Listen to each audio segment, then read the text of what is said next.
제네시스 구매를 앞둔 대표님들 혹시 그거 아셨나요? 특히 최근 공개된 정보들과 스파이샷 그리고 여러 예상 내용을 종합해보면 신형 제네시스는 디자인은 물론이고 자율주행, 소프트웨어, 하이브리드 시스템까지 전반적으로 큰 변화를 준비하고 있습니다. 요즘 제네시스가 준비하고 있는 변화는 단순히 디자인만 조금 바뀌는 수준이 아니라 앞으로의 제네시스가 어떤 브랜드로 가려고 하는지를 보여주는 큰 방향 전환의 시기에 있습니다. 그래서 이번 영상에서는 신형 제네시스가 기존 제네시스와 무엇이 달라지는지, 그리고 가장 큰 이슈인 차세대 하이브리드가 어떤 방향으로 적용될지를 정리해보겠습니다. 잠깐 이 영상을 보시는 시청자분들은 제네시스 구매를 앞둔 예비 대표님들이 많으실 거라고 생각됩니다. 클래스가 다르다 오토클래스에서는 전국에서 가장 저렴한 제네시스 리스 렌트 실시간 최저가 견적을 제공해드리고 있습니다. 고정 댓글에 있는 오토클래스 대표 전화나 홈페이지에 접속을 하셔서 내가 원하는 트림, 내가 원하는 옵션에 따른 전국에서 가장 저렴한 실시간 최저가 견적을 확인해보세요.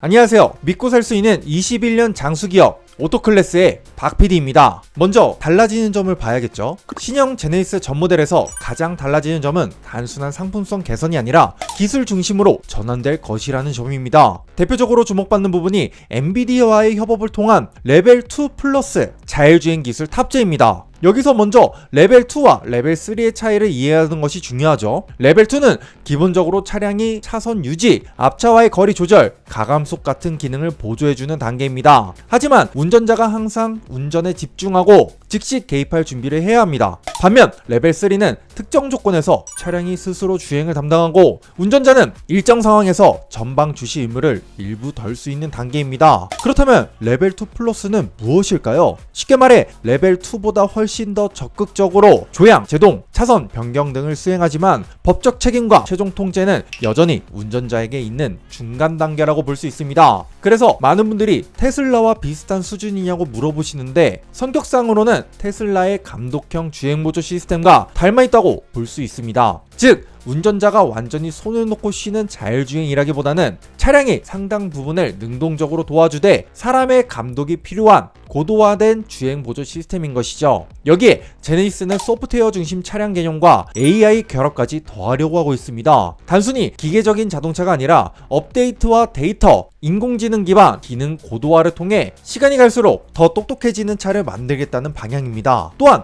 커넥트 W 같은 고급형 인포테인먼트 시스템이 탑재될 것으로 예상되며 브랜드 전체적으로는 하이브리드 모델 출시까지 더해져 상품 구성이 한층 넓어질 것으로 보입니다. 이렇게 소프트웨어적으로 대대적인 변화를 소개해드렸고 다음으로는 하드웨어를 봐야겠죠. 신형 제네시스의 파워트레인을 보면 기존 내연기관 중심에서 하이브리드 중심으로 이동하는 흐름을 확인할 수 있습니다. 현재 예상되는 구성에서는 기존 3.5L 트윈터보 계열의 고성능 엔진이 유지될 가능성이 있고 여기에 48V 전동화 시스템이 결합된 마일드 하이브리드 형태도 예상되고 있지만 진짜 관심은 역시 하이브리드라고 생각됩니다. 특히 제네시스처럼 프리미엄 브랜드라면 조용하고 부드럽게 나가면서도 필요할 때는 강하게 가속할 수 있어야 됩니다. 그래서 신형 제네시스의 파워트레인은 단순한 엔진 업그레이드보다도 전기 모터와의 결합 그리고 후륜 기반 세팅을 통해 얼마나 고급스러운 주행 질감이 만들어질 수 있느냐가 핵심으로 될 것으로 보입니다. 그렇다면 제네시스에 탑재될 차세대 하이브리드는 어떤 시스템일까요?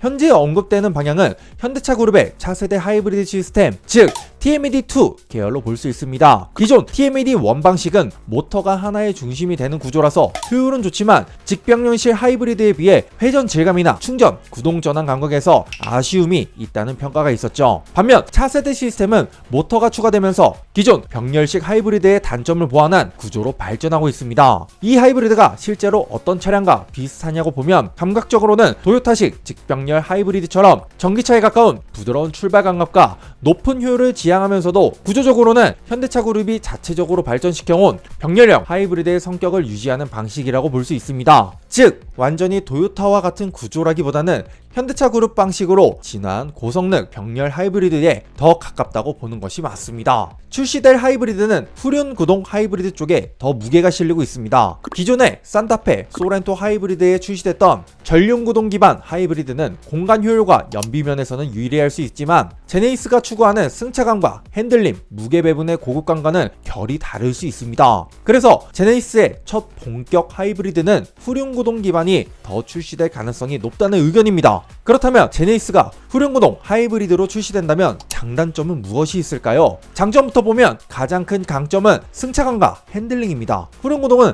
앞바퀴가 조향을 담당하고 뒷바퀴가 구동을 담당하는 구조이기 때문에 전륜구동보다 역할 분담이 더 명확합니다. 그래서 조향감이 깔끔하고 차가 뒤에서 밀어주는 듯한 안정감이 있습니다. 또한 엔진과 구동계, 차체 무게가 상대적으로 고르게 분산될 수 있어서 제동이나 코너링 상황에서도 더 안정적인 주행 감각을 만들 수 있습니다. 여기에 하이브리드 모터가 더해지면 출발 시에는 전기차처럼 부드럽고 고속에서는 내연기관과 자연스럽게 연결되는 고급스러운 주행 질감을 기대할 수 있습니다. 반면 단점도 있습니다. 후륜구동은 구조상 드라이브 샤프트와 구동계 부품이 추가되기 때문에 전륜구동보다 동력 손실이 조금 더 발생할 수 있습니다. 즉 같은 조건이라면 연비에서는 전륜 하이브리드보다 불리할 가능성이 있습니다. 또한 구조가 복잡해지는 만큼 가격 상승 가능성도 큽니다. 예상 연비로는 리터당 13에서 14km 수준, 대형 프리미엄 SUV 연료 탱크 용량과 조합하면 1회 주유 시 상당히 긴 항속거리를 기대할 수 있기 때문에 장거리 주행에서도 경쟁력이 있을 것으로 보입니다. 자, 이렇게 안쪽을 봤다면 디자인도 봐야겠죠.